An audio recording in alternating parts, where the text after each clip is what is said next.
नारायण नारायण नारायण हरि। तात्विक प्रेरणाएं भाग 3 जी।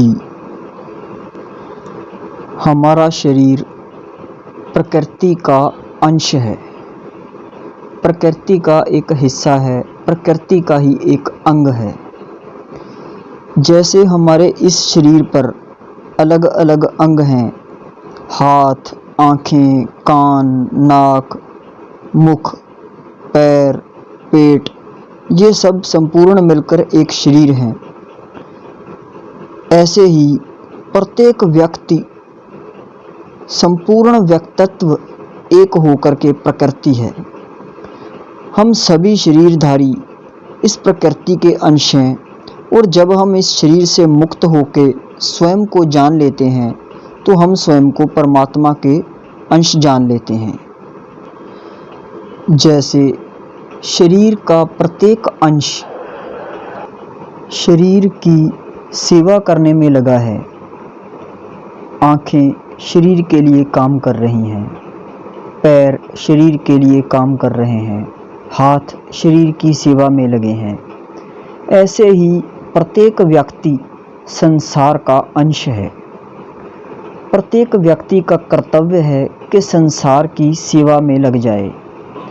अगर हम ऐसा नहीं करते तो बिल्कुल वही हाल होगा जैसे व्यक्ति का हाथ धन कमाता है और उससे रोटी पैदा होती है। अगर मुख यह सोचे कि रोटी मैंने खाई है, मैं अपने तक ही रखूँगा, इसे पूरे शरीर में नहीं जाने दूँगा, तो आप सोचिए क्या हाल होगा शरीर का। और जब शरीर का बुरा हाल होगा तो उस मुख का भी साथ साथ बुरा हाल होगा। अगर हाथ यह सोच लें कि हमने धन कमाया है, धन हम अपने हाथ में रखेंगे, शरीर के लिए कुछ ना करेंगे, तो एक पैरालाइज हो जाएगा, शरीर बिल्कुल जकड़ जाएगा। क्योंकि जब अंश अंशी की सेवा में नहीं लगेगा, शरीर के अंग शरीर की सेवा में नहीं लगेंगे, तो शरीर का क्या हाल होगा यह आप भली भांति जानते हैं। अगर शरीर में अन्न ना पहुँचेगा, शरीर के भीतर अगर अन्न पहुँचता है, रस पहुँचता है, तो वह शरीर सभी अंगों को जितना जितना उनको ज़रूरत है उसके हिसाब से बांट देता है। इसी प्रकार जब प्रत्येक व्यक्ति संसार की सेवा में लगता है, संसार भी परमात्मा का रूप है। परमात्मा ने ऐसे नहीं है जैसे कोई घुमार से मिट्टी अलग है और वह अलग मिट्टी से घड़ा बनाता है। परमात्मा संसार का सृजन ऐसे नहीं करते, क्योंकि अनादिकाल से केवल परमात्मा ही सबसे पहले हैं। एको अद्वितीय ब्रह्म, केवल ब्रह्म ही था। ब्रह्म अपने में से ही संसार की रचना करता है, उसके पास कुछ अलग नहीं है रचना के लिए। तो यह संसार भी एक परमात्मा का रूप है। भले ही अभी यह आपको ना पता चलता हो, भले ही अभी यह आपको ना समझ आता हो, पर जिन ज्ञानियों ने, जिन तत्वदर्शियों ने, जिन भक्तों ने, जिन संतों ने इस चीज़ को जाना है, इस रहस्य को जाना है, उनकी अगर मान करके चलें और ऐसा समझ करके चलें कि यह पूर्ण ब्रह्मांड, यह संपूर्ण ब्रह्मांड एक ही है। अलग अलग देश, अलग अलग नगर, अलग अलग राज्य, अलग अलग भाषाएं, अलग अलग व्यक्तित्व, सब एक ही है, लेकिन हमें अनेकता दिखाई पड़ती है।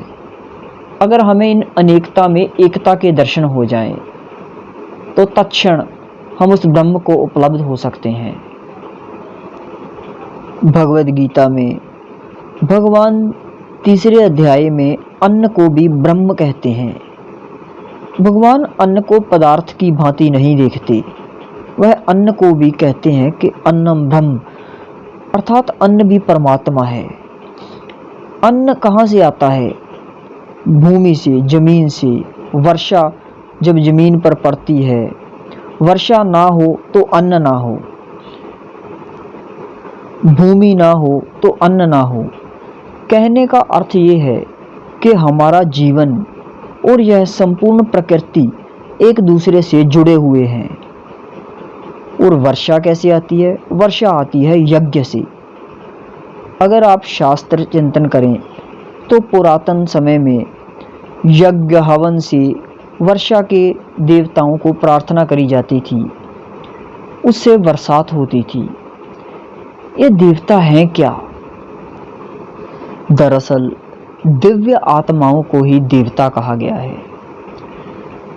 जब हम अच्छे कामों में लगते हैं, जब हम संसार की भलाई में लगते हैं, तो वह दिव्य आत्माएं हमारे सहयोग के लिए उपस्थित हो जाती हैं। वर्षा हमारी कामनाएं, हमारी आकांक्षाएं, हमारी भूख और हमारी प्यास को पूरा करने आती है। वर्षा हमारी ही प्रार्थनाओं से आती है। दरअसल समग्र प्रकृति का आपस में संबंध है। समग्र प्रकृति एक दूसरे से गुथी हुई है, एक दूसरे से जुड़ी हुई है। जीवन एक संयुक्त घटना है। आप अन्न खाते हैं, वह खून बनता है, हड्डियां बनता है, वीर्य बनता है, बुद्धि बनता है, जैसे फिर से जीवन ही बनता है। अन्न से ही वीर्य बनता है, वीर्य फिर स्त्री के गर्भ में जाता है और दोबारा वहाँ से फिर एक नया जीवन उत्पन्न हो जाता है।